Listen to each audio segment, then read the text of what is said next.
माझे कपडे सगळे तू असे कोंबून कोंबून ठेवते कपाटामध्ये, वापरत तर नाही काही. म्हटलं चला बोहाणीला देऊया, 4 भांडी तरी मिळतील ना. आई भांडी पाहिजेत तर मला सांगा ना, मी तुम्हाला आणून देईन, नवीन भांडी आणून देईन मार्केटमधून. ठीक आहे?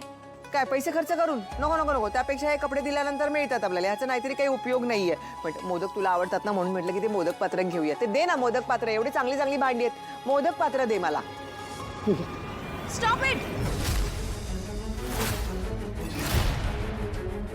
Drop that. खाली ठेवा ते. Get up and get out. अशी काय करतेस तू? काय करते म्हणजे? हे कपडे यांना मिळणार नाही, हे कपडे माझे आहेत, तुम्हाला मिळणार नाही. Okay, get out. द्यायचं नाही तर कशाला बोलवलं? एवढं 4 बदला चढून आली मी.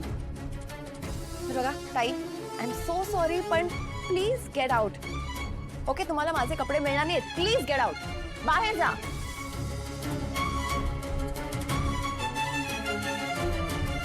अरे काय सुरू आहे?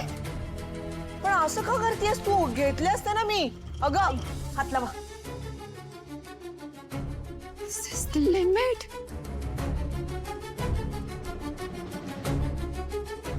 का का केलंस तू हे असं? तुम्ही मला विचारताय का केलं? तुम्ही का केलं ताई हे सगळं? मग हाय, हे माझे कपडे आहेत, कळलं का? हो, माझ्या कपड्यांना तुम्ही मला न विचारता तुम्ही कसं डिसाइड करू शकता? What is your problem? माझ्या कपड्यांना नाही हात लावायचं. What is your problem? Problem काय आहे? अरे कपाटामध्ये तू सगळे कपडे असे कोंडून कोंडून कोंडून ठेवत असते, तिकडे ठेवण्यापेक्षा मी बोहाणीला दिले असते. आपल्याला 4 भांडी घेणार होते विकत, एवढं काय त्यात? Are you serious? तुम्ही जे बोलता ते तुम्ही स्वतः तरी ऐकता का? काय बोलताय तुम्ही हे? तुम्ही माझ्या वॉर्डरोबला मला न विचारता हात नाही लावू शकत.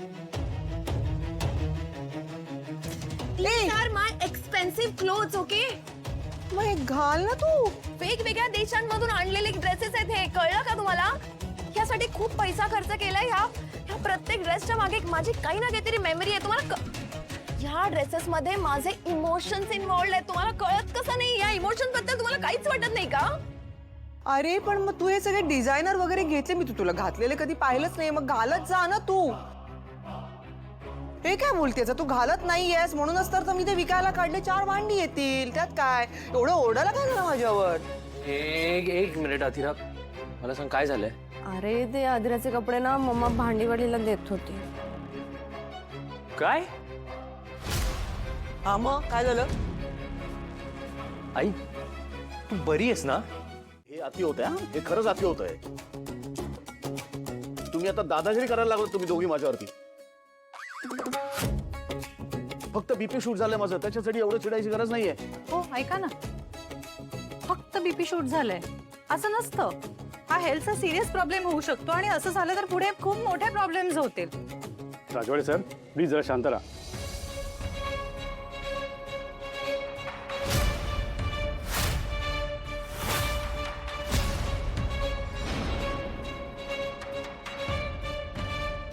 काय झालं? मगापासून बीपी फ्लक्च्युएट होत होतं, आता एकदम नॉर्मल आहे. म्हणजे असं कसं झालंय? हे तुला काय झालं हसाला? नाही काय नाही. काय झालं डॉक्टर? नॉर्मल झालं ना बीपी? नाही साहजिक आहे ना. आता त्याची बायको आली आहे, मगासपासून ती इथे नव्हती ना, त्यामुळे आता बीपी आणि सगळं तब्येत वगैरे नॉर्मलच होणार दिसतं. मला हे अजिबात तुझं बोलणं आत्ताच आवडलेलं नाही आनंद. डॉक्टर काय ना, हे प्रकरण जरा विचित्र आहे. You please don't mind. नाही काय डॉक्टर, जनरली बायको आली की माणसाचं बीपी वाढतं, पण असं जनरली होतं. पण इथे सगळं उलटच आहे. इथे बायको आल्यावर बीपी नॉर्मल झालंय. हे मला काही आवडत नाही तुमचं बोलणं. बीपी नॉर्मल झालंय फॅक्ट आहे मिस्टर राजवाडे. शेवटी शरीर आणि मन एकमेकावर अवलंबून असतंच. ठीक आहे, बीपी नॉर्मल झालंय, पण ओव्हरऑल चेकअप करण्याची गरज आहे. प्लीज ते ऍडमिट वगैरे नको. ओके ठीक आहे, पण मी काही गोळ्या लिहून देतो, त्या त्यांना द्या. हां चला. आणि हे बघा, परत असा काही त्रास झाला ना तर उगीच वाट बघत बसू नका. हां, क्लिनिक मध्ये या सरळ या. ठीक आहे? हो. पण डॉक्टर नक्की काळजीचं काही कारण नाहीये ना? हे बघा आता तरी सगळं नॉर्मल दिसते. मी तुम्हाला एक गोळी देतो, या ती तुम्ही द्या त्यांना. या मॅडम. हा बस. ओ थांबा ना, थांबा कुठे कुठे थांबा जरा थांबा.